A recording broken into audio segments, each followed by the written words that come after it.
Okay, well, that was 10 minutes, and again, had to get you introduced to our friends here. So again, it's been a privilege to sit literally at the same table with all of these gentlemen and hear these stories. So now it's your turn to sit at the table. So where I'd like to start is let's let the audience get to know a little bit about your business, your founding story, how it started, and then where you are. Jump ahead. We'll get into the middle stuff in a minute, but then jump ahead. Tell us about how big your business is today, and take 2-3 minutes each to describe the story. Larry, would you like to start? Okay. Farm kid from central Kansas, big family, little farm, excuse me, and went off to college to get a forestry degree, Kansas State, University of Montana, thinking forestry would be a great place to have a career. I call it one of those romantic professions that you think you're going to save the world, save the world by hugging a couple of trees or something like that. I found it different than what I expected. Government work didn't sit real well with me. 40 hours a week, I was used to working until sun up to sundown, and then so much regimentation. We would take small jobs and expand them out to the day. So it didn't work too well. Came back to Kansas after school. A friend had started a tree care company, worked for him for 5 years. Wasn't very fulfilling. Learned a lot of what not to do. Then got into the food business, did fish and chips for a year and a half. One of the partners in that was Dan Carney that started Pizza Hut, which was really an education for me because it made me dream about being bigger. They built it through franchising a company across America in a very short period of time. Strong influence on me, a Catholic man, big family, 8 kids. Pizza, I did it not with him, but with another group, pizza for 8 years, and that's really where you learn the business side that we missed in forestry. Accounting, marketing, HR, and all that sort of thing. Life-changing thing was working with a company out of Lincoln, Nebraska that Gallup owns now on Strength Finders, that you hire individuals for your gifts, not a warm body to fill a position. And probably our 500 people that we have now, a little more than that, we've done that with almost everybody with a pretty high degree of success. So it really changed. The other thing is, exactly like I was introduced, is we've taken jobs that were seasonal and taken them to full-time. If you've ever worked a seasonal job, you can't raise a family on that. And yet the industry thinks it's just fine. You'll do the unemployment and all that. So how we create a caveat of uniqueness is by turning those into full-time jobs. But the ownership came in there too, because if we're going to do that, you've got to help create the revenue. I wear a logo today, and a lot of times because we tell people that the logo, you're now part of the marketing department, part of the HR department, everything. And when you get that attitude and that sort of buy-in, it's allowed us to be unique. Thank you, Larry. And yeah, so if you want a job with Ryan Lawn and Tree, you have a lot of college grads. Grads from 70 different colleges. I don't know if we have a Benedictine anymore. We've had a couple in the past. So yes, the college is not as important as where your heart is. We like the business grads because you need to bring that. We teach you horticulture if you got the heart and love high energy, like being outside. Yeah, so we'll hear more about his story. But Colin, we know you're an owner now and significant contributor to Metalcraft. Could you share a little bit about the founding story and a little bit about your story? Yeah, absolutely. So first off, I do want to thank Professor Geenens and the Virtuoso team for the opportunity to speak. And on behalf of Benedictine, I appreciate the hospitality from Benedictine. It's really been second to none. Just being here, they hooked me up with a pair of sweet socks. I had to rock those today. But just also, I just can't thank everyone enough for being here, for letting me be here and speak. And then also, I did want to thank my wife, who is home right now with my 2 children, really doing God's work right now to raise our kids. So I would not be here without her, so I just want to thank her as well. Can we wave to her on camera? Yeah, that's right. So Metalcraft, so we are based out of Mason City, Iowa. We are a manufacturing company that produces custom identification solutions. So I'll explain a little more about what that is, but I'll start by the founding story. Metalcraft was founded in 1950 as finding a solution to a problem. Many of you are probably familiar with a Bostitch stapler. It's a very common office good. It's the stapler that many of our offices have. And back in 1950, they produced a bunch of staplers for one of their customers that had a massive typo on the nameplate on top of the hammer bar on these staplers. Thus, Metalcraft was founded to create a custom nameplate to be placed over top of these plates that had a typo on it. And so there, Metalcraft was founded in the process of creating custom nameplates. And since then, we've grown to other product lines of identification, including, again, we still make many nameplates that you see on, big ones are tractors. There's green tractors, red tractors, all those VIN plates and stuff. Those are a classic example, but also Prohibited from mentioning brand names? maybe. Okay. But some of the other products that we've grown into are more of the polymer label side with, polymer barcode labels, and then my sector of the business, which is RFID tags, which RFID stands for radio frequency identification, and it's a fancy terminology that there's an antenna and tiny microchip that allows for all of those labels to be captured autonomously by using a radio RFID handheld scanner. So, yeah. And talk a little bit about your role at Metalcraft, please. Yes, absolutely. So, first off, I did want to... By the way, and your career path, because I think you might be closer to these guys' age than me, but I don't know. It's close. Well, yeah, close. If I play my cards Better right... looking for sure. If I'm playing my cards right, I might be able to walk out here for the degree because I've been asked like 7 times, like, what are you studying here at Benedictine? I'm like, oh. My final answer was I study business under Professor Geenens. No, but so first off, introductions can be very flattering, and I am very flattered, but if I had to introduce myself, I would say I was a normal college graduate that got a job and tries to live my Catholic faith in that job. I mean, that's essentially what I've done since I graduated from the University of Northern Iowa in 2017. I came on to Metalcraft as the RFID engineer who, for the company, we are about 130 employees now, and there was one RFID engineer. I backfilled the RFID engineer at the time, who is now set to be our CEO of the company come this fall. But I backfilled him in the position, and I think it was mentioned that our RFID product line has grown to over 50% of the company's revenue. And there's a lot of technical questions around RFID, especially all the products, and there was one person to go to. So I very quickly had to learn the technology fast, and I was constantly jumping on calls with customers, other businesses around the world, answering questions, because there was a lot of questions that internally our own employees had about RFID technology, and they had to rely on the RFID engineer. But there was also other businesses that were implementing the technology that they didn't know all the issues that were coming about. So anytime there was an issue with the tags in the field, they call me and they're like, Colin, you got to jump on this call and you have to explain to the customer why it's not the tag's fault, type of thing. So I quickly had to get adept at explaining and understanding the technology, and that kind of led me into my current role, which is now RFID business development, where I'm now more on the front end, customer-facing side of the business, trying to grow the opportunities and kind of starting them off on the right foot, as opposed to having to like fix issues on the back end of the projects. But yeah, it's been very fruitful for me so far. Thank you, Colin. Chris, please share a little bit about Polydeck's story and how you kind of got into that. Well, it's a little funny because I'm not actually part of the founding of Polydeck. So I am substituting for the founder of His Way at Work, a gentleman named Peter Friesland. So Polydeck is a manufacturing company. It is based in Spartanburg, South Carolina.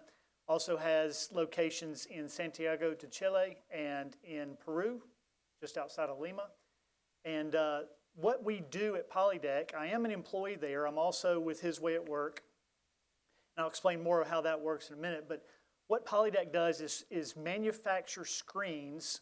Just imagine 1x1 panels, not too different than carpet squares, that go on the decks in mines where they are pulling dirt and gravel and all sorts of minerals out.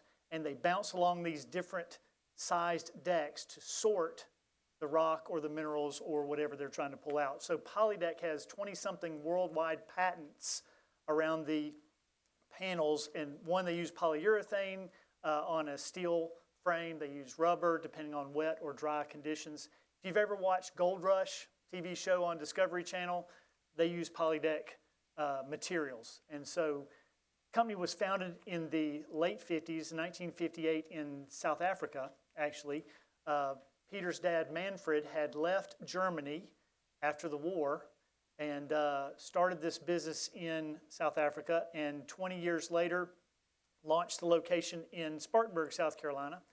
And in the early to mid-90s, Peter came along as the second generation and took over the company in Spartanburg, and since then it has grown tremendously. There's a whole lot of story there, some of which I'll tell in our next session, right? But currently roughly 400 employees, 300 U.S., 100 in Chile and Peru, and just a tremendous example. I can say this because I'm not bragging on me, I'm bragging on Peter, who's not here, but a tremendous example of someone living out their faith in the business and then impacting other businesses, which we'll talk about in a little bit. Thank you, Chris. I appreciate it. Okay, so let's go into this. So we all have this image of what does it look like when God actually, I'm not playing God, but I'm going to tap you on the shoulder. It's just taps you on the shoulder and says, hey, Larry, I'd like you to invite me into your business, or I want you to run your business on Christian principles. Was that a moment in time, a stream of consciousness? Tell us about what that moment was like, if it was a moment, and where did you start, and how did you respond to that prompting? It was not a moment at all. I wish you could say that and I had a plan ahead, but it wasn't. I spent 8 years in a Bible study when we moved to Kansas City a little over 40 years ago. And if you're familiar with Bible studies in most churches, it's a lot of older women, probably my age, and then I was a young fellow in my 30s. But there were takeaways. We'd once a week go through a few verses and discuss it as a group, and I remember not getting very much out of it. And then I had an aha moment about a year or so into it that if I could take one thing away that God's asking me to do every week, how would I live that out? And I really started focusing on things like the value of money, that you don't personally focus on money. You got to be extremely careful about it. You know, the verse about your tongue, you can start a forest fire with it, kind of hit me because it was my background. I fought fires for a couple of years. But you know, how am I supposed to live my life? And it seemed more like my parents on the farm where they didn't have money. I mean, it was literally kind of week to week, season to season. And yet, once you get a paycheck on a regular basis, it's easy to not need God, right? And so can we bring God into the workplace? Can I live different? The other thing is I started my career working for other people in about the first 15 years. Entrepreneurs are interesting, but a lot of us, what we really care about is how much money do we make. And I oftentimes say that small business, the main mission of it is to make an owner wealthy at the expense of everything else. And I had worked under those situations and didn't find it very fulfilling. And so I thought, okay, then it just started creeping in. And because I've always struggled as a person with feeling good about myself. I call it insecure extrovert. And in some ways it's negative, but in other ways it was very positive because it really led to realizing that I wasn't the person that was responsible for everything. And so 35 years later, we've slowly developed this when I realized the gifts that other people were bringing to the business and really what I owed them. That set up the employee ownership. We started in 1998. The first 20% we gave to our people. The next 40% employee-owned companies are qualified retirement plans ran by the IRS, technically. You have to meet all their things to keep people from being greedy and using them to create even more wealth. And so we were learning this as we went through. So the second 40% we sold, first 40% we sold for 1/3 its value, and the last 40% we sold for 80% its value. The idea was the purpose for my wife and I was to not get rich. You know, a lot of that money today goes into Catholic charities, Little Sisters of the Poor, et cetera, that we get in stock payments, and it just comes back to the Catholic Church where we buy our services. So it's been a nice round robin. But I will tell you that it was a slow evolution into this. Rick Box, one time we were really working on Christ in the workplace, and he said, how are you really living that out? I've always written our 3 mission statements myself. I know it's supposed to be a collaborative effort, but I didn't do that, kind of a lone ranger. The last one, it took about a year to come up with it, and it's to serve God. First 3 words, to serve God by creating beautiful, sustainable landscapes for our customers while we create opportunities for our associates and business partners. Okay, when we interview people, one guy for HR said, "Oh, I'd change our mission statement if I were you guys." He's gone, et cetera. So, I mean, you can't say that, right, with an HR person, but that's what happens. Because we want people that can live out our mission. We've learned to do it a little bit more HR appropriate. Now we say, do you see our mission statement? Can you help us build that today? But so I guess I would say it's been a slow evolution, but boy, today it's really, the seed is planted. The other part of it, though, is you have to live that. A lot of people with a fish on their business card that don't live it, I mean, you can figure out real quick when you're dealing with them that they aren't living it. And so everything, we have to be very careful about wealth ourselves, about displaying wealth. Stuff like giving money away, helping people and stuff is all part of what you have to be. And you have to be it. So Larry, if I could reflect and summarize just a little bit. You were in the Word with a bunch of elderly ladies, is that right? Beautiful ladies. They taught me a lot. All right, beautiful ladies. And of course, being in Scripture was important because God started to speak to you, at least in your heart, as you read, and you started. It prompted you to start to ask questions about what am I doing with my life? Is what I'm doing meaningful? Would that be a fair representation? Absolutely, and even that Bible study, how God works with you. About 4 years into it, I wanted to kind of quit going because it takes a lot of time.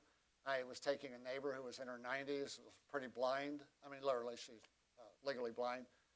And so I was thinking, I'm not going back. And she would touch me and say, "Larry, you're going to bring me back next year, aren't you?" And, I could roll my eyes or anything because she couldn't see me.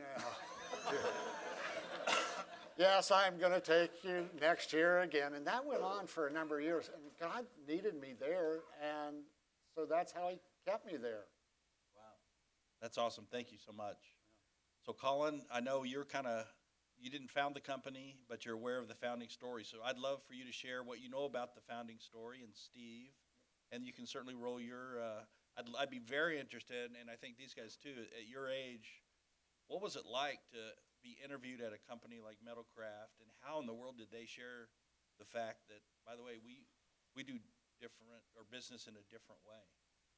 Right. So I'll start off twofold, as Professor Dave said, about first how the business of Metalcraft came to be that the company it is today, with the culture it has today, and ultimately that influenced my interviewing experience and ultimately how I ended up with the company. In 1993 and then ultimately 2006, our current CEO, Steve Dorfler, and at the time his business partner but also colleague, purchased outright the company of Metalcraft from the previous owner, Wally Smeeby. And immediately after the buyout of the former CEO, they converted Metalcraft into an ESOP, an employee stock ownership plan for its employees. And for those of you who are not too familiar with what an ESOP is, it's where the company actually gives actual shares of the company to all of the members who are a part of the company. So why did they do this? Well, Steve and at the time Doug Peterson, they had the vision that they wanted all of the members of Metalcraft to really be bought in and to not just work at Metalcraft, but to truly be member owners, to think like an owner, to come to work like an owner, like this is your business, you influence this. And when you have shares of the company, you start to think that way. And that, as you can about imagine, just reaps many, many benefits. There's more than one success story of companies that convert to an ESOP and find success. So that was ultimately what took place back in 2006. And ultimately, when I came on board with the company, I instantly remember I'd interviewed at quite a few other places in the area, as well as I had been working at an architecture firm in a town close to where I went to college. That cultures were definitely not as attractive as I had found when I first visited Metalcraft.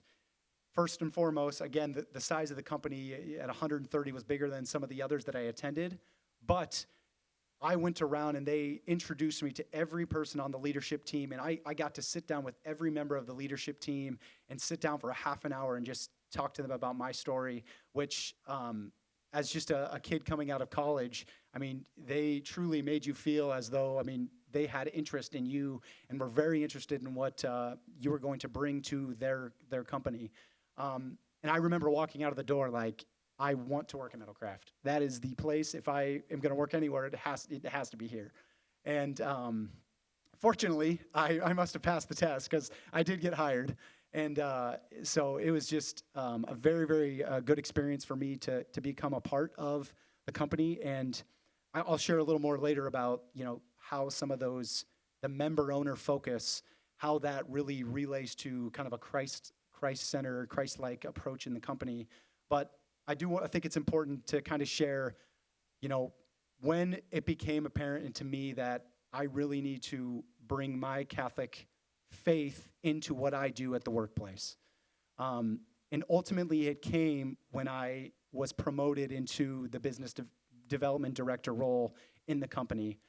I had been working behind the scenes as the RFID engineer for about 4.5 years and enjoyed it. And I can again say I was behind the scenes. I was, as I mentioned earlier, on the technical calls. I was answering a lot of questions. I was helping a lot of people. And that's ultimately what really was driving me. And then I found myself getting placed in this different role that was more customer facing. And my boss, I'm sure he's going to listen to this and he's probably going to get a chuckle, but upon being promoted in the first 1 or 2 months, it was a very shaky start, and I butted heads with my boss more than, anything. I was a technical engineering manufacturing guy. He was a sales and business guy. We saw two opposite ends of the spectrum. And I mean, we're both fairly young guys. I think he's 36, that relationship wasn't working. But how the turning point came to that was I had to do some serious reflection on myself as an employee, because I was going into every conversation with him thinking, I'm right, I have to convince him that I know what's best, and yet he's not listening to me, and I'm getting frustrated at him. And I can say, it led to a very uncomfortable conversation with my boss, and ultimately, I left that, and I was angry. I remember going home to my wife, I was just so frustrated, and I'm thinking, Metalcraft does not know the value that I'm bringing to the company. And I say that because I can truly laugh at myself, because that was the most arrogant and just such a dangerous way of thinking as a young professional. Here I was at the time, 26, and yes, I had gained a lot of experience and I had done a lot of good things, but here I am thinking that I know better than someone who has more business experience, more leadership experience. And so I really took to prayer and I talked to my wife, and ultimately I came to thinking, if Jesus Christ had the same mindset that I do right now, that, if Jesus would have said, these Jews, these Gentiles, they don't know the value that I'm bringing to them. In fact, you know what? I'm gone. I'm out. And he would have left. We wouldn't be sitting here having, the conversations in beautiful facilities like this today. We wouldn't have had our Savior. So I can say that after that type of reflection, that was a huge changing point in my life, saying, Colin, you need to humble yourself because you don't know what and so I can honestly say in a quick 6-month turnaround, I mean, I started praying, and this is something I wanted to share, especially for the students here today. From that day, I started praying the litany of humility. I don't know if any of you have heard of it, but I want to share 3 lines of the litany that really resonated with me at the time, and I do continue to pray it every single day. The first is, from the desire of being praised, deliver me, Jesus, that others may be praised and I unnoticed. Jesus, grant me the grace to desire it. Those first 2 lines, again, from the desire of being praised and that others may be praised and I unnoticed. I mean, that seems extremely backwards when you're looking at yourself and your career and you're like, I got to advance. I got to make myself, known. People got to know what I'm doing. I got to, make a name for myself, so to speak. But ultimately, that's not what Christ, calls us to be. He doesn't call us to try to get noticed, try to be recognized. And ultimately, if you turn to the Gospels, especially with Matthew, where he says, "But take not to perform righteous deeds in order that people may see you. And do not be like the hypocrites who love to stand and pray in the synagogues and on street corners so that other may see them. Amen, I say to you, they have received the reward." I mean, that just slapped me in the face saying, like, here I am. If everything I'm trying to do is to get noticed, that's not doing what Christ is doing. I just need to help people because helping people is the right thing to do. And I can honestly say that after that revelation, so to speak, is really what kind of was the turning point in my career.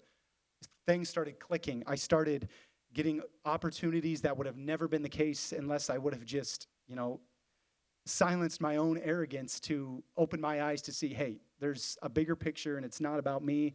And I can honestly say that was really the turning point for me. Awesome, Colin, thanks. I do have to share this story, though, because this is how God works, right? So I'm with another person in this room. All of you had already gone to the rec center for lunch, and I was kind of organizing things, and I walk up, and Jerry is sitting in the back, and he stands up to shake my hand, and we exchange pleasantries, and we're chatting about life and careers and work, and he's from Dallas and owns several businesses in Dallas in the medical services field. I'm sure I'm seriously underrepresenting that, but that's all I can do right now. And he says, man, the thing that really keeps me in place, would you mind sharing with people what it is you read every day? Anyway, when you started talking, I got shivers. So, yeah, and I had honestly never seen that. I've seen it twice in the last 1 hour. Maybe you ought to pick up a copy of that. I think God's saying something to you, Dave. Yeah, well. Touche, Chris. We're going to move on. I love you, We're going to move brother. on from Chris. Okay, back to Larry. No. All right. Chris, please share, again, what was the moment like in the founding of Polydeck? And I know I'm just going to be quiet now and listen because it's an amazing thing. Yeah, so Peter Freisler is 55 years old and he took over the company from his dad in the like I said, early to mid 90s. And Peter had done his MBA. He had gone to school at some very good schools, and his dad was a hard driver. And Peter had two main motivations in life: make a lot of money, because that's what the MBA program taught him to do and how to do, and please his dad, because everybody wants to please their dad. And Peter was driven. He's an engineer education, and from the early mid-90s up through 2006, he crushed it. And this business is taking off. They are making tons of money. He's literally checked every box in the American dream. And in 2006, in this place, someone comes to him. One of the vendors, actually, to the business came to him and said, "Peter, you just don't look that happy. Are you okay?" And Peter's like, "Why wouldn't I be happy? I've got everything in the world I could want. But you're right, my heart's empty." And the vendor said, "You ought to go to a retreat, a silent retreat." So he went to an Ignatius 3-day silent retreat. And now he went with a briefcase full of golf magazines. I'm not sure he fully understood what a silent retreat is. But he thought, this will be great. No kids around. Wife won't be nagging. And I just get to read my golf magazines. It was a little different than that. And God just wrecked him. God absolutely met him. And as Peter tells the story, he said, "I'm in general confession. I'm having to write down everything I can remember in my entire life." And it's page after page after page. And then I feel God just wash this mercy and this forgiveness all over me. And he just gets all teared up and says, it wrecked me. And then I realized how much of a jerk I had been to all the people that worked in our company. And he said, for the last 10, 12 years, I had been chewing up and spitting out employees, all as a means to get my profit and to make money for me. And he was Catholic in upbringing. He had a religion, but he didn't have a relationship. And there's a big difference. And so in this moment, God wrecks him. And I want to pause right there because prior to this, Dave, the business at Polydeck, a couple hundred employees at the time, the culture was so toxic. You would not have wanted to stay there after interviewing with them. Culture was so toxic that the local temporary staffing services had blacklisted the company. Now, I don't know what the metric is that means you're that bad. I just know it's bad, right? When they won't send temp staff to your manufacturing facility. Peter was called Darth Vader behind his back. And they said they could hear him coming down the hallway yelling and cussing before they ever saw him. So now he hits this silent retreat. God just waylays him, wrecks him, and says, not only is that business mine, but you've got to love me and love your neighbor. Shares with him the Good Samaritan. And the parable we've all read probably hundreds of times. But Peter then saw the parable of the Good Samaritan as him as the employer, as the Good Samaritan, but previously as the Levite priest. He said, when my employees were in the ditch, I'm walking by like this, not looking. Because if they can't help me make money anymore, they're gone. Replace them. And now I see myself as the Samaritan, walking over and personally getting involved, applying the ointment, lifting them, putting them on my resources, my donkey, taking them financially, taking care of their needs at the hospital at the inn, and then coming back later to check on them and make sure everything's taken care of. He said, I was told by God in that moment, start loving on your employees like this. That's your flock. And so he went back to the business the following Monday, and within a very short period of time, they're calling him Mother Teresa. And he's a fairly tall gentleman, so he didn't look anything like her, right? But he was acting like her. He's trying to give everything he could. And there's a whole lot more to the story. I'll even share some later in our next talk. But the change in the business over the next year or two was so dramatic that the reason His Way at Work exists is business owners started calling him that had done business with him prior and said, what has changed? Now our employees are looking to come work for you, and we used to be able to steal all of your good people. And he said, well, this is what we did. We put a system in place. He's a German engineer, so he put a set of processes and systems. His Way at Work was birthed because they started saying, come coach us how you do that.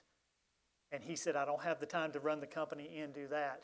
So that's where His Way at Work came from. But the changes in the company, Dave, and I'll say this and I'll turn it back over to you, but the changes they saw in the business, this is not why you go and do this. As one of the speakers earlier, I think it was Professor Haroldson said, we do what's right because it's right, not because it's going to pay us back. But the benefits that come out of that, and I've heard from each of you guys saying the same thing, Polydeck saw turnover go down from 25% to 3%. In a manufacturing facility, that's massive cost savings. Productivity per person goes up 30% because he's unlocking discretionary effort because he's loving on people and they want to be there. And so the business just continues to take off in some ways that are unexplainable, frankly, other than God.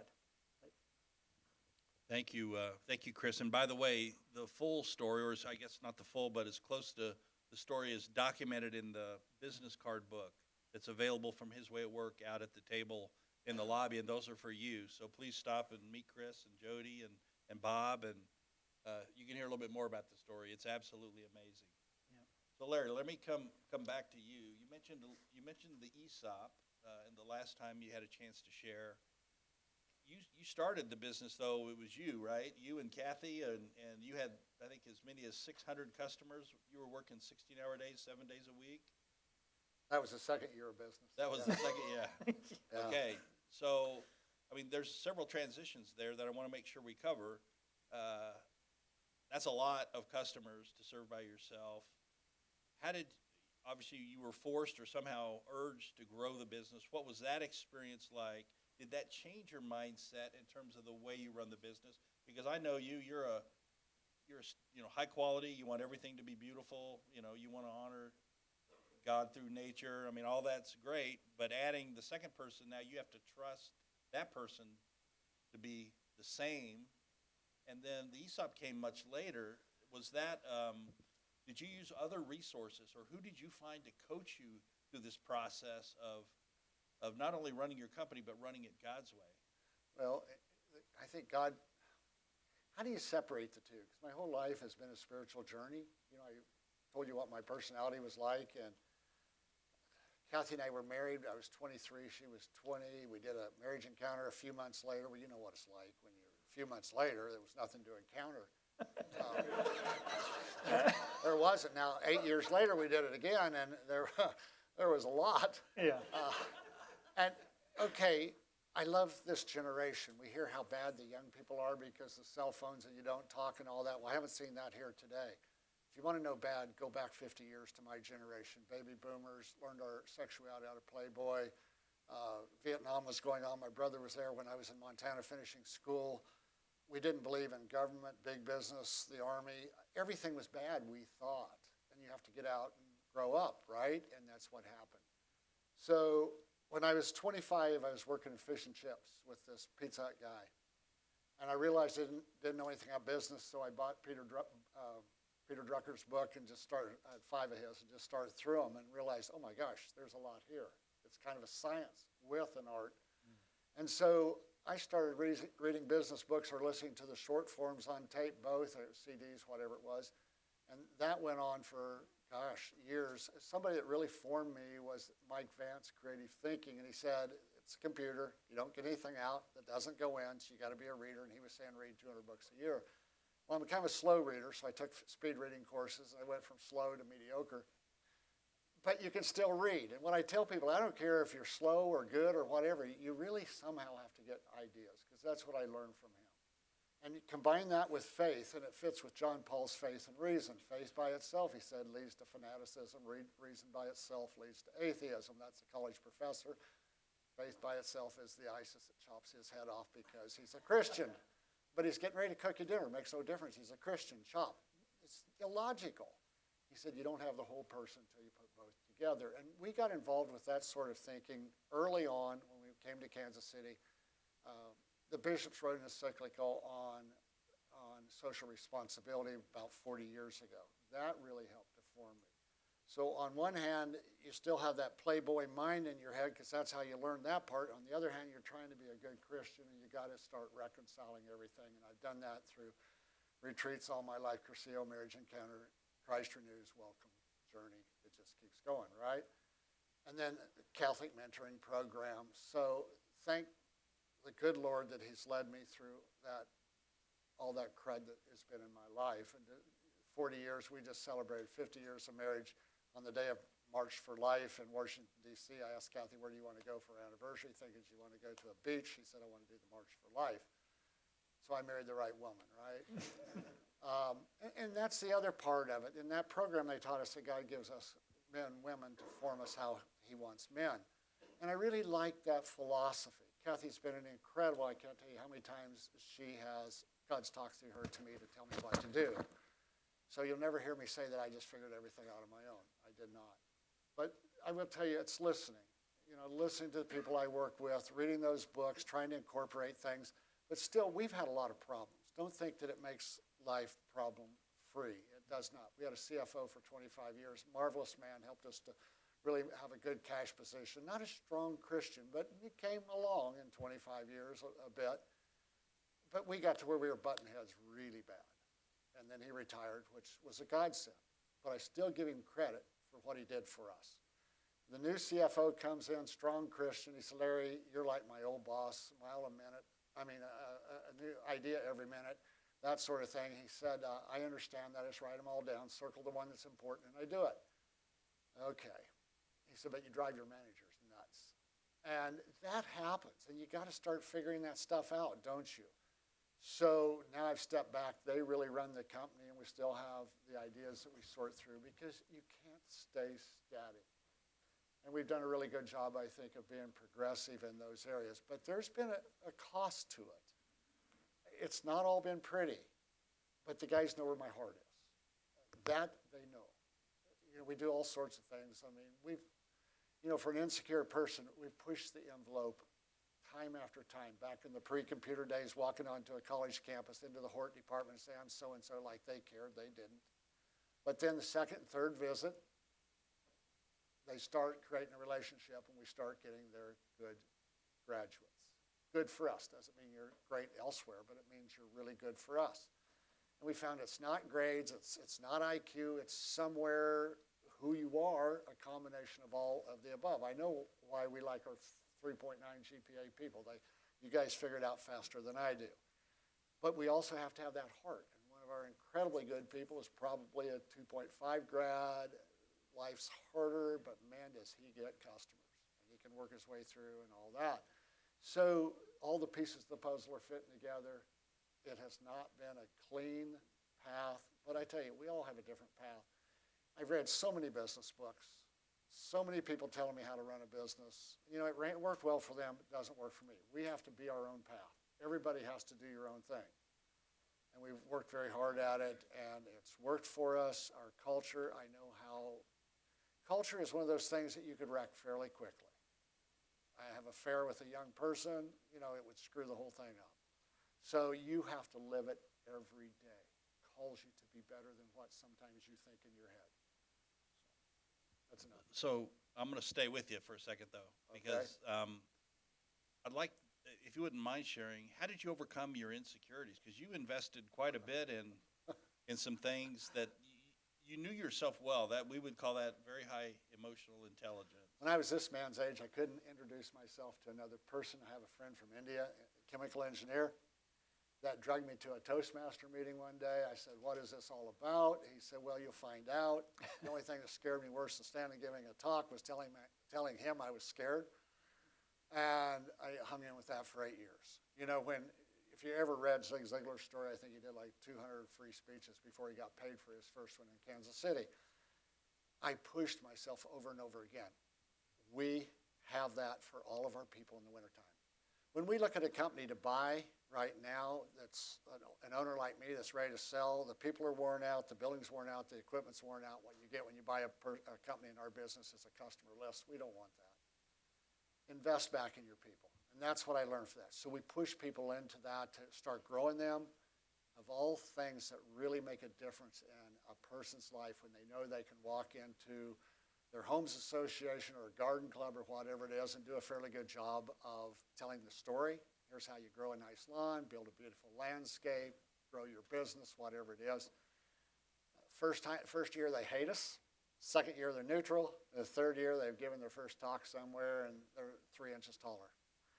That's what we really, that growing people. The second mission statement we had, and I was working on the Arboretum in Overland Park, Kansas, was grow great landscapes, grow great people, make the world a better place. So we looked at ourselves as in the people growing business as much as in the plant growing business. And I will tell you, I think it's one of the reasons we stood out in the industry. Because we compete against owners that are very wealthy, that have summer homes, winter homes, and all that sort of stuff. And their people really have gotten the short end of the stick. I think the blue-collar worker, I intended to wear a blue shirt today, I've totally forgot. Our goal is to make heroes out of them.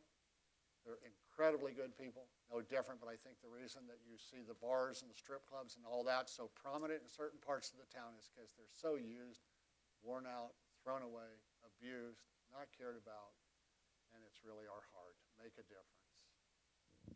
Okay, don't take those words lightly. Having sat at Larry's table with the Virtuoso researchers and listened to his impassioned care for blue-collar workers, even with tears in his eyes.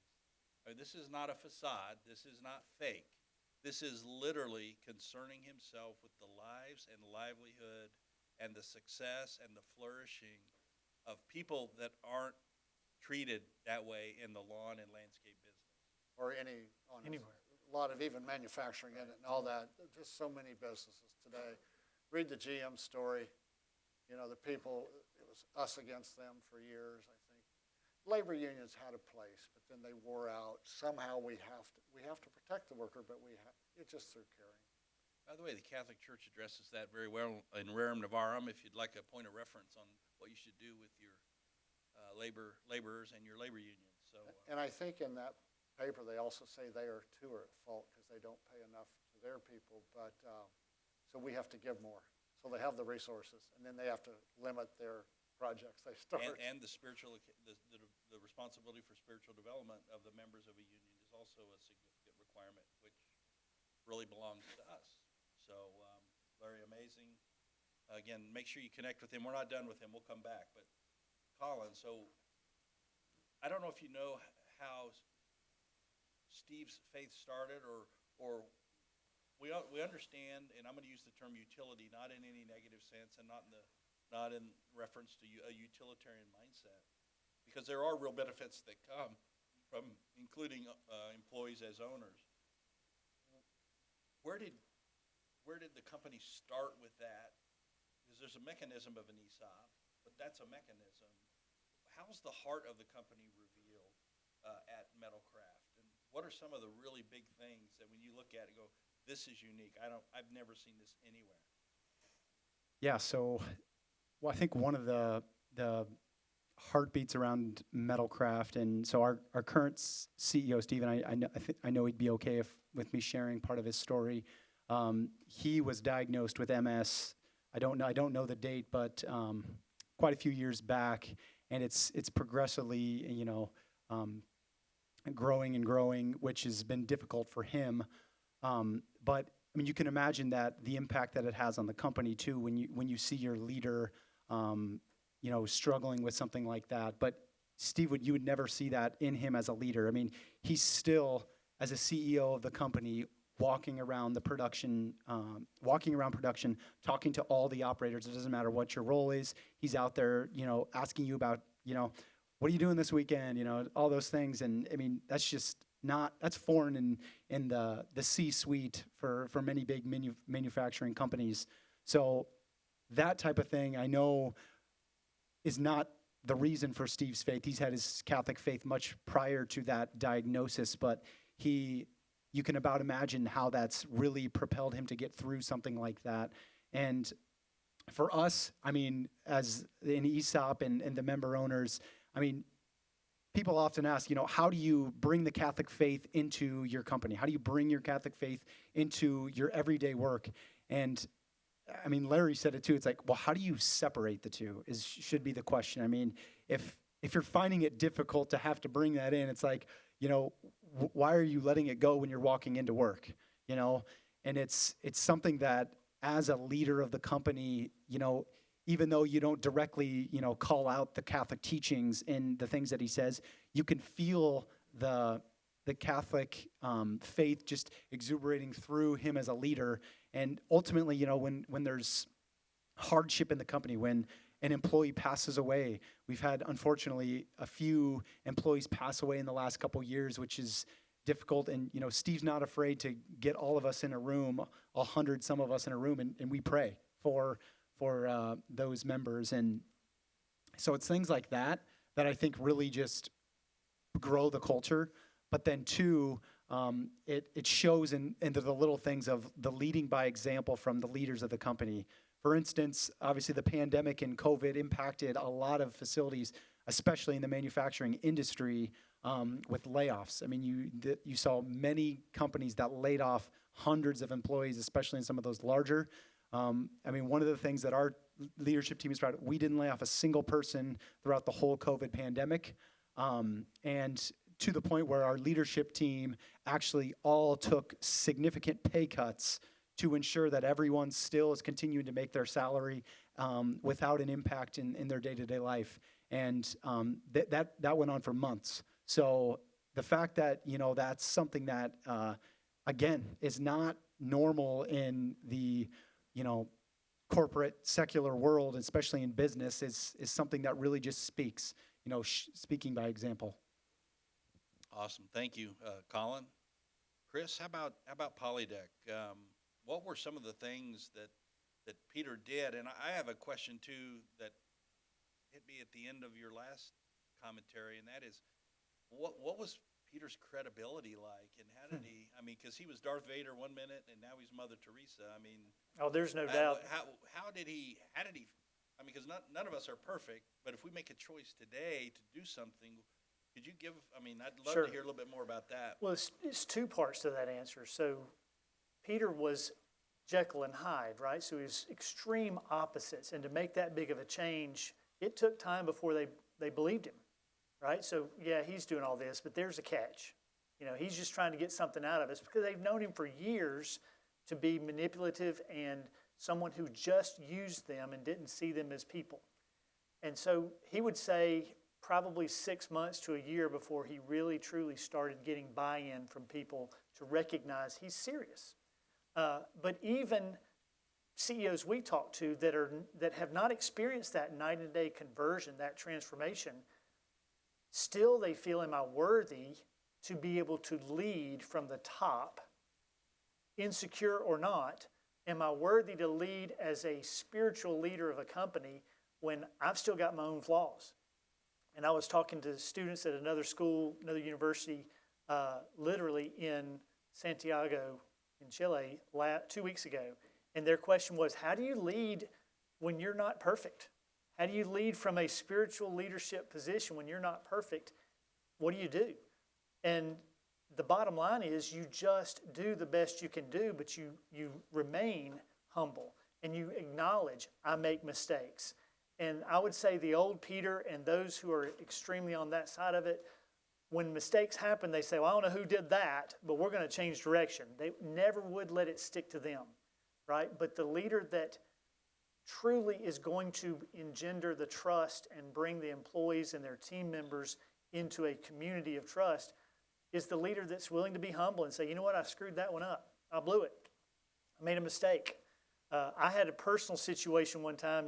The introduction earlier mentioned I had I'm in a family business.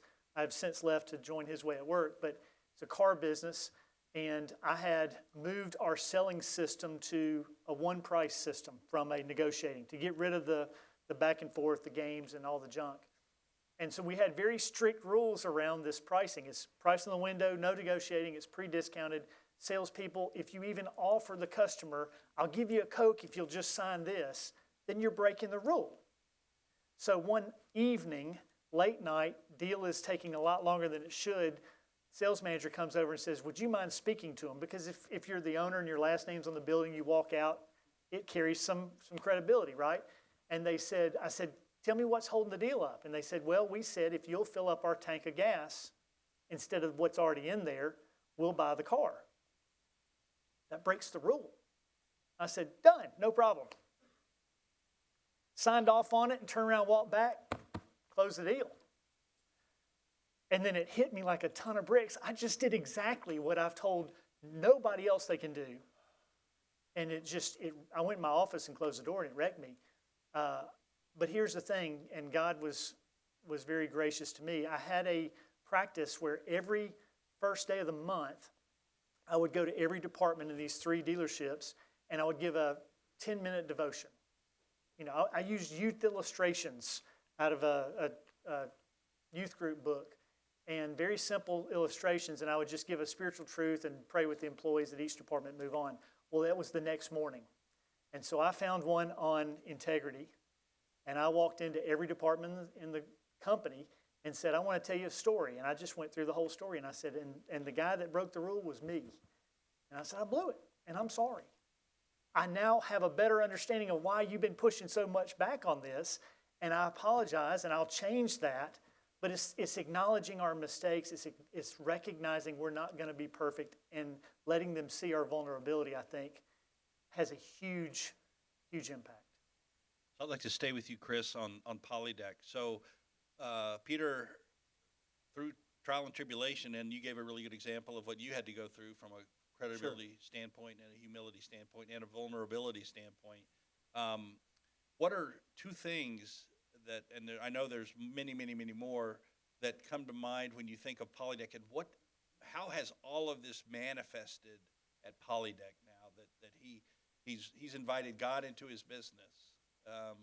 If I could tell just one from Please. our visit, several of us went to South Carolina. We don't have everybody represented here because we have 3 more stories that we're writing. But one of the things that we heard when we had the pleasure of sitting with Peter was he said, when you invite God into your business, you better give him an office. And so right off their entryway is a chapel in their headquarters. Very nice. But yeah, it's like, we're not in Kansas anymore, right? So Chris, tell a little bit more about real things that have happened that they've implemented at Polydeck that make God's love and care manifest.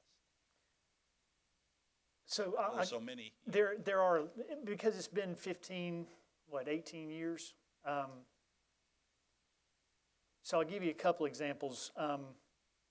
One, Peter, right off the bat, the very first thing he did, and this is a small thing, but he went to the employees and just said, listen, I'm changing how we do this.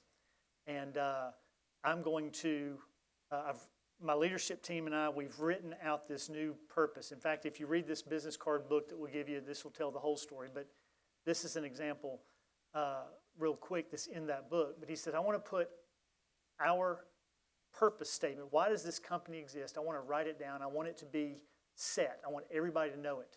So he's come back off this retreat.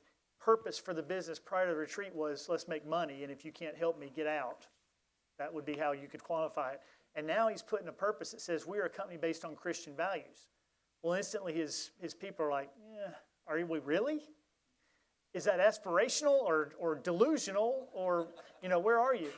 And he said, not only that, but we're going to put it on the back of our business card.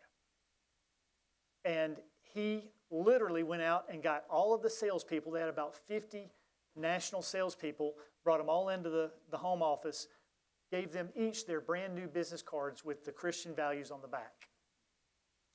And the salespeople looked at the cards, and they're like, Peter, this is kind of cool, but, could we have 2 cards?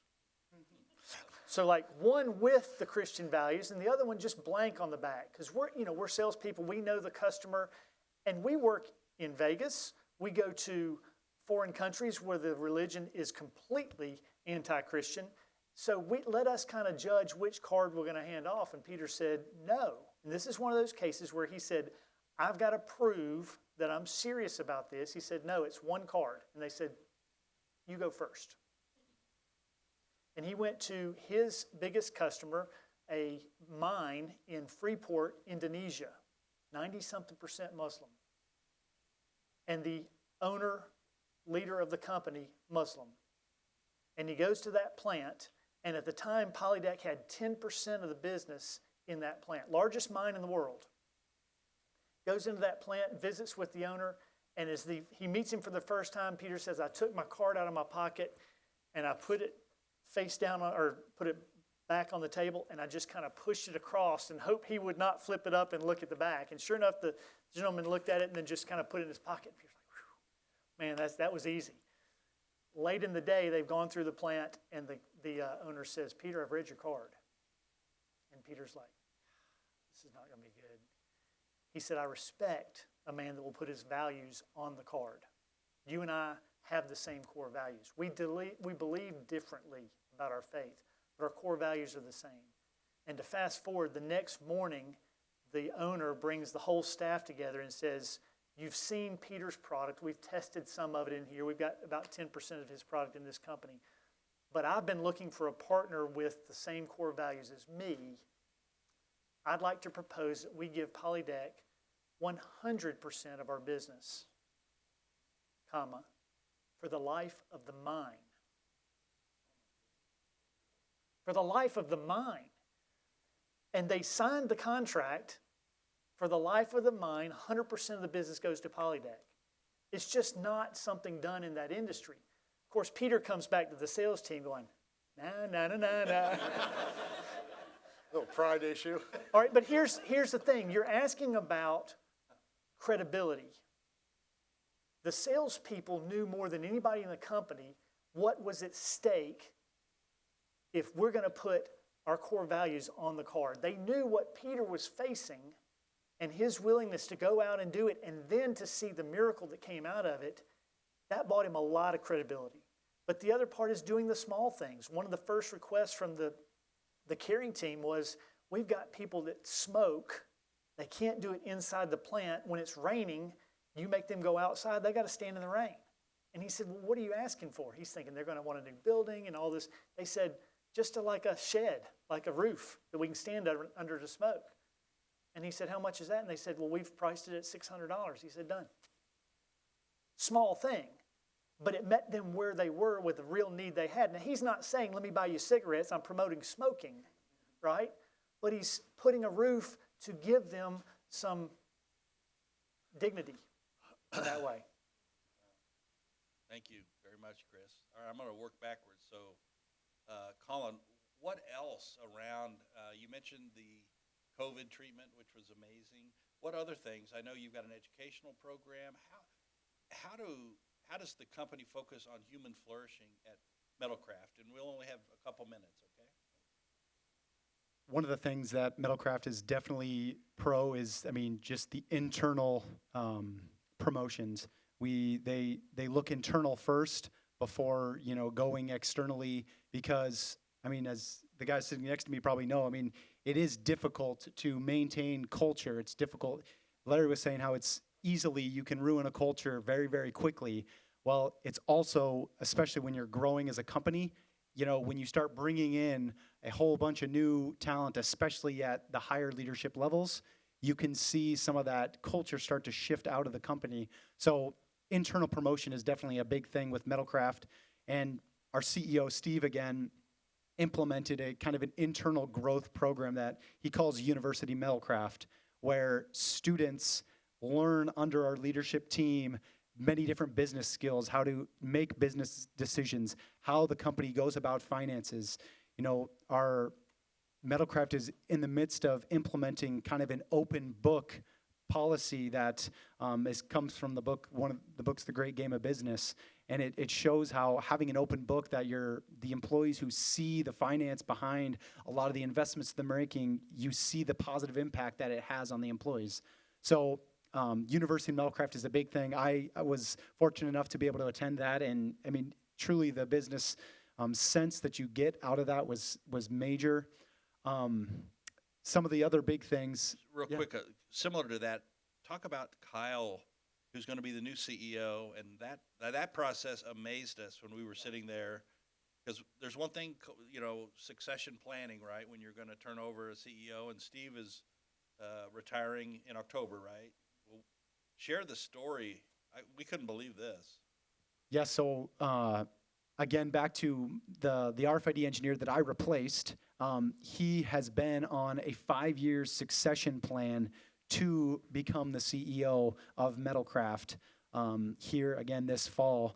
And it started when I backfilled him as the RFID engineer.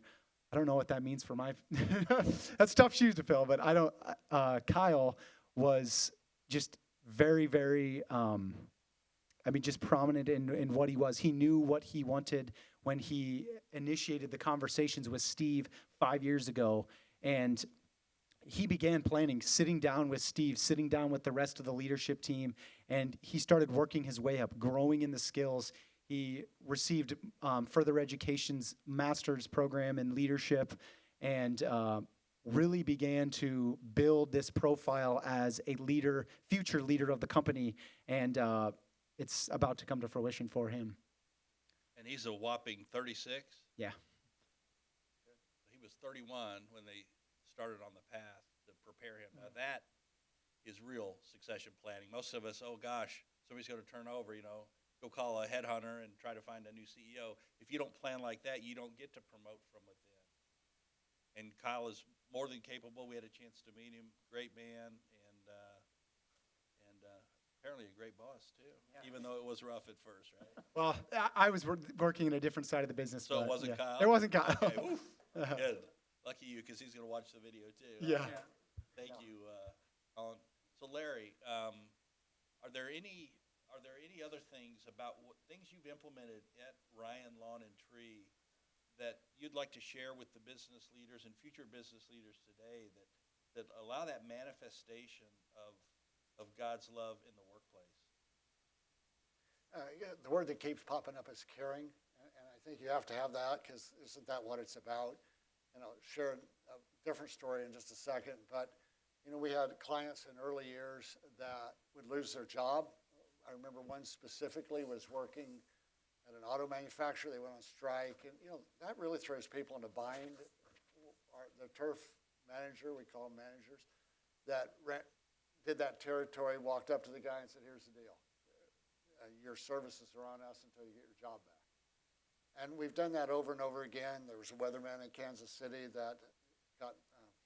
Just to be really clear, your company, Ryan Lawn and Tree, provided free lawn and landscape services to a customer or client who Who had had lost lost his their job. job, and you said it's free until you get your job. Free, we aren't going to say anything to anybody, it's, nobody knows the difference, et cetera.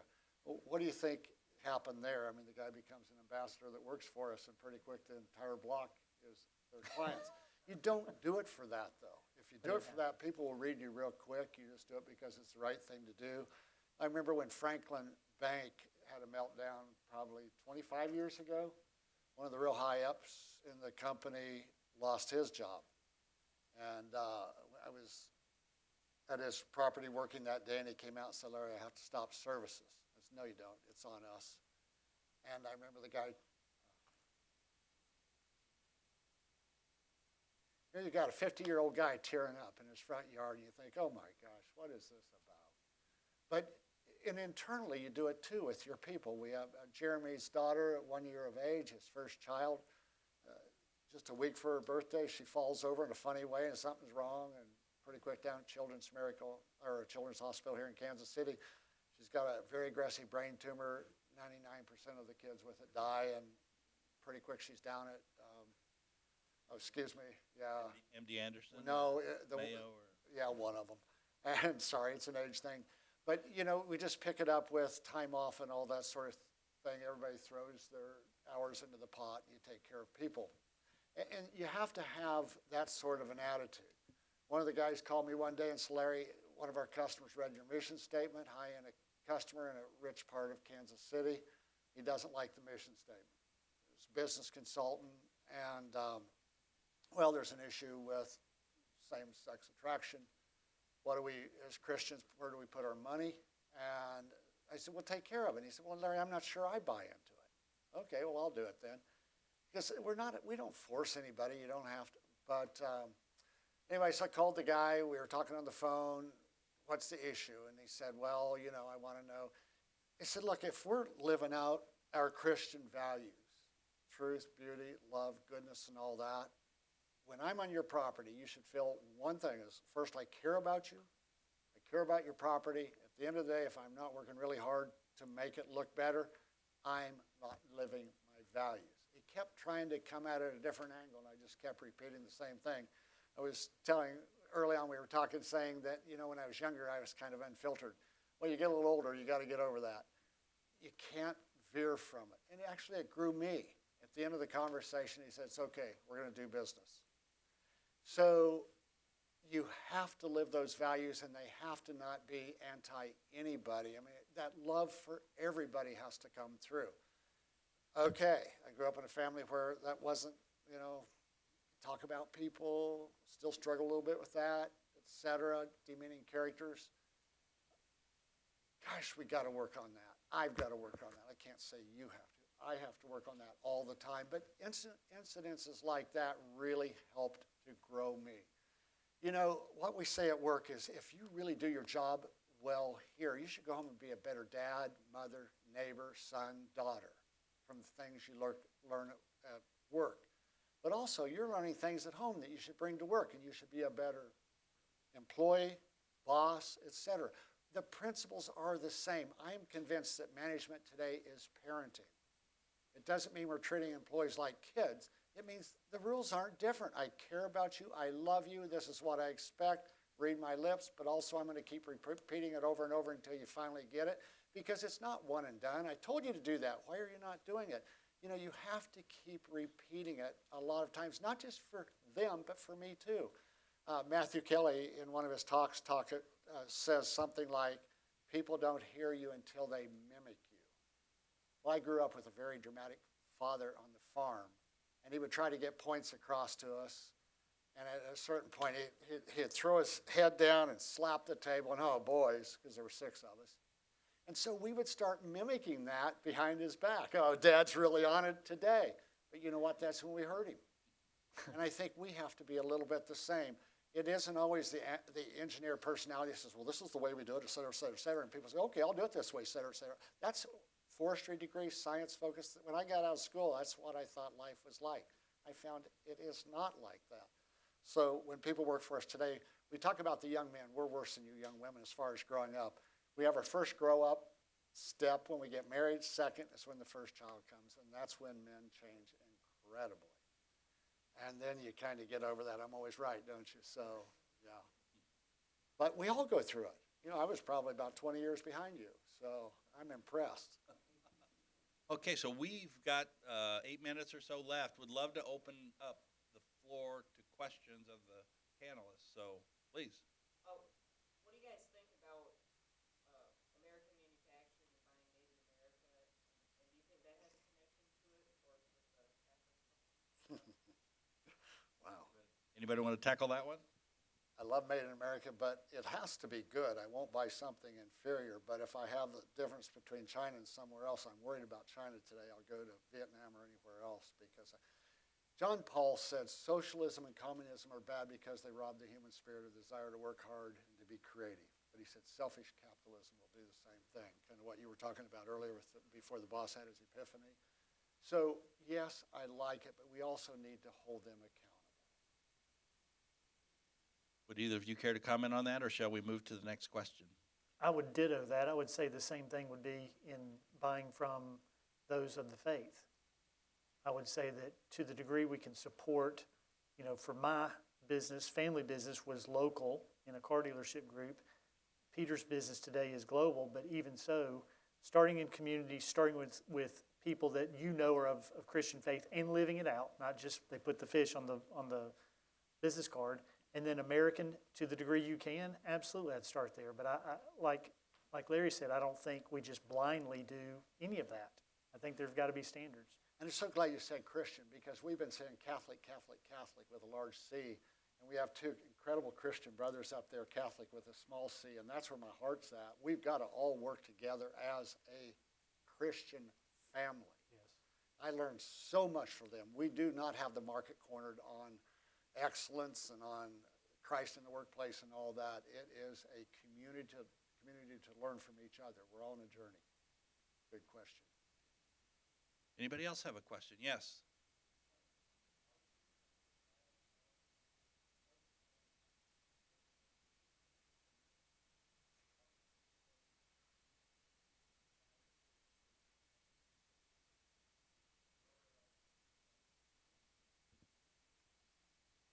Yeah, I can take that one. It's, first off, an amazing question, and I think just practically, I mean, if I were to give all of you students any piece of advice, I touched on it earlier, but it's truly being humble in the role that you come in. There is an unfortunate trend that seems to be taking place in the younger generations, my generation, where it just seems like students are, or not students, but just young professionals think job hopping is the way to go. Job hopping from place to place to place, you get promotion, you get bump up in salary really quickly, and you think that this is the way to success. You can job hop your way to a $50,000 bonus or $50,000 raise. And it's looking at that, if that's your goal, well then I guess, you know, that's, I mean, you have to, at the end of the day, you have to lay your head down on your pillow and be okay with something like that. But there's a quote that I take from the writer Joseph Campbell, and he says, "The greatest tragedy in life is not so much failure, but rather climbing the ladder of success and finding that your ladder is leaning up against the wrong wall." The tragedy in life is not so much failure, but climbing the ladder of success and realizing that the ladder is leaning up against the wrong wall. And there are so many virtues that you get from going to your just lower level job straight out of college. And one story I can quickly share about it is, I mean, when I graduated with a few of my buddies, and I mean, we're all obviously talking about the places we're going to go work after college, and of course, we're all talking money too. We're all saying, oh yeah, well, what are you going to make? What are you going to make? What are you going to make? Because we're all coming out with the same degree. We're like, what are you getting paid? What are you getting paid? And it's funny because I found myself like having those conversations and realizing like, how come you're making 3 times the amount that I'm making? And again, it kind of comes back to that arrogant frustration that I had as a young professional. And what I can say is the value of just putting in the work and humbly helping others around you without expecting this, significant paycheck behind it early in your career, I think will take you further than the alternative, and especially the trend now where having to just jump from job to job for the sake of trying to get another $5,000-$10,000. I would add one thought, and that is where Jesus said, if you are faithful in a few things, that he'll put you in charge of many. I think that's a principle no matter where you are in the company. If you bear the image of God, you bring a light to that business, and you excel in that job, however high or low that job happens to be in the moment, and you do it, Colossians 3 says, do it as if you're serving him.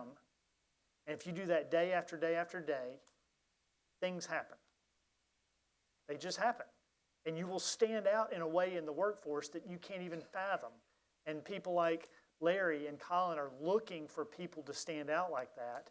So bring God with you into the job, whether it's a Christian organization or not. Bring him with you, live it out, be the light, and be faithful in those things day after day, even if it doesn't seem that grand or important. And God sees that, honors that. Now, we start a lot of people straight out of college, and I will tell you the problem is then they think that every company is like ours, and they'll go to another landscape company and find out real quick that it's not.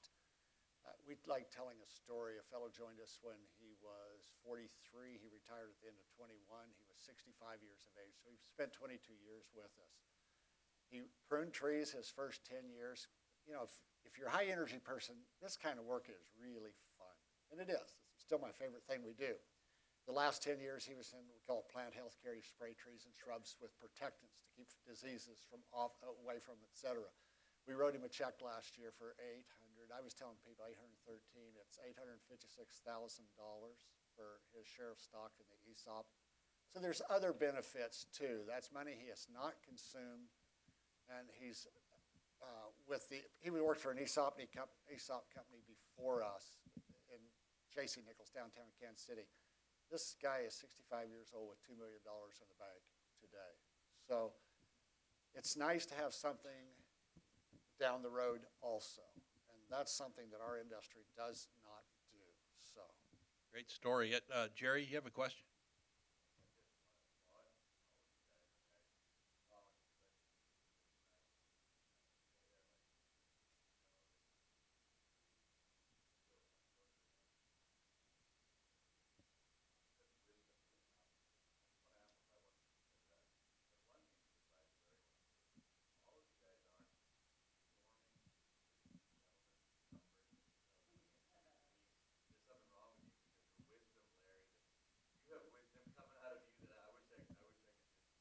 I'm an old bugger.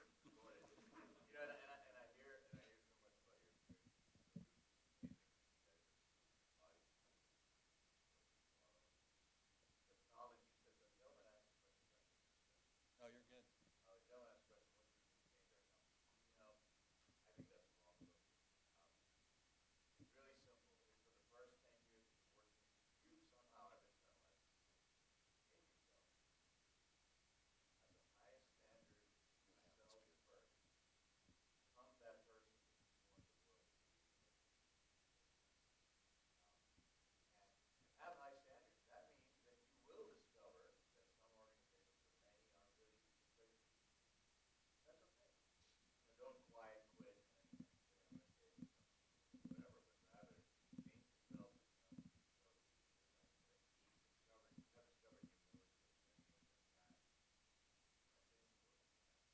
That is so interesting because I heard that G.K. Chesterton in college was asked to write a paper on how to make the world better. He sent back a page with one line on it, then I must be a better person. That was it. That was his paper. That's what you just said. If I could connect those dots, I know I'm not a panelist, so you'd let me, but I have the mic, right? So in Ecclesiastes 4:9, the Old Testament reads that, by the way, that was written by Solomon, known to be a fairly wise individual. Said, two are better than one because they have a good return for their work, for a good reward for their toil. That is bedrock foundation about leadership. It's about two are better than one. And when you improve yourself, when you focus on improving you, you're attractive to other people. They want to know, wow, you are on it. You're not only excellent in your work, but you're disciplined as a person, and they want to be like you. They want to be around you. So all of a sudden, you've got people who want to work with you, which guess what? Makes you a de facto leader. You get the promotion. Now you have impact. Now you can impose your values, and people start to go, wow, let's make this department the best that it could be. And pretty soon, one day, you'll wake up when you got gray hair like us, and you might be sitting in the CEO chair. So I think there's a connection, certainly. I'd like to, before we say thanks to these gentlemen, I'd like to share one more story. And there's so many, so you have to network with these folks and hear more. But again, we get the privilege of traveling and visiting companies. And we were at Polydeck. It's a 4-building campus on the outskirts of Spartanburg. I think it was on the outskirts. It's so small, they don't really have outskirts. Okay, everything's It's just it's all Spartanburg. downtown. Exactly. Downtown. It was surrounded by a bunch of trees. But we're walking between buildings, and there were these big boulders, really beautiful. It looked like your company might have done the landscaping, Larry. It was really beautiful, very serene. And these boulders had plaques on them, these bronze plaques. And we're saying, well, what's going on here? They said, oh, well, this is our memorial garden. Do we have a memorial garden on this campus? We do, right? And it honors all of the students who have passed while they were students at our college. This company had a memorial garden for all of their employees who had passed while they were employees of the company, for whatever reason, car accident and what have you. And they said some of our workers at lunch pack a bag and they'll go sit next to the rock so they can eat lunch with their buddies. That's in a business. You can change lives just like these guys are. So let's give these guys a hand.